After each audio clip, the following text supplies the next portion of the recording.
ശബരിമലയിലെ അയ്യപ്പ വിഗ്രഹത്തിൽ ചാർത്താനുള്ള തിരുവാഭരണങ്ങളുമായി ഘോഷയാത്ര പന്തളം വലിയ കോയിക്കൽ ധർമ്മശാസ്ത്ര ക്ഷേത്രത്തിൽ നിന്ന് പുറപ്പെട്ടു.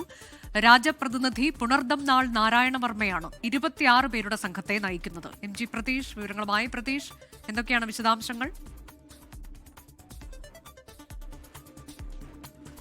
അനുജ, മകരസംക്രമ ദിവസം അയ്യപ്പ വിഗ്രഹത്തിൽ ചാർത്താനുള്ള തിരുവാഭരണ ഘോഷയാത്ര ആരംഭിച്ചിരിക്കുന്നു. ഉച്ചയ്ക്ക് 1 മണിയോടുകൂടിയാണ് പന്തളം വലിയ കോയിക്കൽ ധർമ്മശാസ്ത്ര ക്ഷേത്രത്തിൽ നിന്ന് തിരുവാഭരണ ഘോഷയാത്ര ആരംഭിച്ചത്. 3 പേടകങ്ങളായാണ് ഘോഷയാത്ര ഉള്ളത്. ആദ്യ പേടകത്തിൽ അയ്യപ്പ വിഗ്രഹത്തിൽ ചാർത്താനുള്ള അമൂല്യ ആഭരണങ്ങളാണ്. രണ്ടാമത്തെ പേടകത്തിൽ കലശവുമായി ബന്ധപ്പെട്ട് ചടങ്ങുകൾക്കുള്ള സാധനങ്ങളാണ്. മൂന്നാമത്തെ പേടകത്തിൽ എഴുന്നള്ളത്തുമായി ബന്ധപ്പെട്ടുള്ള കാര്യങ്ങളാണ് ഉള്ളത്. അങ്ങനെ 3 പേടകങ്ങളായാണ് തിരുവാഭരണ ഘോഷയാത്ര പോകുന്നത്. പന്തളം കൊട്ടാരത്തിന്റെ പ്രതിനിധിയായി PN നാരായണവർമ്മയാണ് ഈ സംഘത്തെ നയിക്കുന്നത്. 26 പേരടങ്ങുന്ന സംഘമാണ് തിരുവാഭരണ ഘോഷയാത്ര സംഘത്തിലുള്ളത്. 11 ഇടങ്ങളിൽ ഈ തിരുവാഭരണ ഘോഷയാത്ര എത്തും. അവിടെ ഉൾപ്പെടെ തീർത്ഥാടകർക്ക് ദർശനം നടത്താനും ഈ ഉള്ള സൗകര്യം ഏർപ്പെടുത്തിയിട്ടുണ്ട്. ഇന്ന് 1 മണിയോടുകൂടി പുറപ്പെട്ട തിരുവാഭരണ ഘോഷയാത്ര 3-ാം നാളാണ് ശബരിമല സന്നിധാനത്ത് എത്തുന്നത്. 14-ാം തീയതി വൈകിട്ട് 6 മണിയോടുകൂടി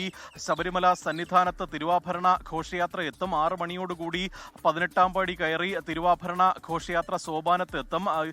മേൽശാന്തിമാരും ദേവസ്വം ബോർഡിന്റെ ഭാരവാഹികൾ ഉൾപ്പെടെ ഉള്ളവർ ചേർന്ന തിരുവാഭരണ ഘോഷയാത്രയെ സ്വീകരിക്കും. അന്ന് 6:30 നടക്കുന്ന ദീപാരാധന ചടങ്ങ്, ഈ ആഭരണങ്ങളൊക്കെ തന്നെ അയ്യപ്പനെ അണിയിച്ചുകൊണ്ടുള്ള ദീപാരാധന ചടങ്ങുകളാണ് 14-ാം തീയതി നടക്കുന്നത്. 20-ാം തീയതിയാണ് ശബരിമല നടയടയ്ക്കുന്നത്. 19-ാം തീയതി വരെ മാത്രമായിരിക്കും പൊതുജനങ്ങൾക്ക് അല്ലെങ്കിൽ ഭക്തർക്ക് ദർശനത്തിന് സൗകര്യമുള്ളൂ. 20-ാം തീയതി കൊട്ടാരം പ്രതിനിധിയായ PN നാരായണവർമ്മയ്ക്ക് മാത്രമായിരിക്കും ദർശനത്തിന് സൗകര്യമുള്ളത്. 20-ാം തീയതി പുലർച്ചെ രാവിലെയോടുകൂടി തന്നെ ശബരിമല നടയടയ്ക്കും. അങ്ങനെ 1 വർഷം നീണ്ട തീർത്ഥാടന കാലത്തിന് കൂടിയാണ് പരിസമാപ്തിയാകുന്നത്.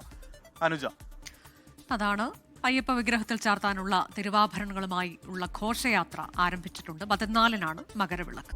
ലോകത്തെവിടെയായാലും ഏത് സമയത്തും 24 വാർത്തകളും ഓഗ്മെന്റഡ് റിയാലിറ്റി പാക്കേജുകളും എക്സ്പ്ലെയിനറുകളും വിശദമായി കാണാൻ ഞങ്ങളുടെ YouTube ചാനൽ നിങ്ങൾക്ക് സബ്സ്ക്രൈബ് ചെയ്യാം.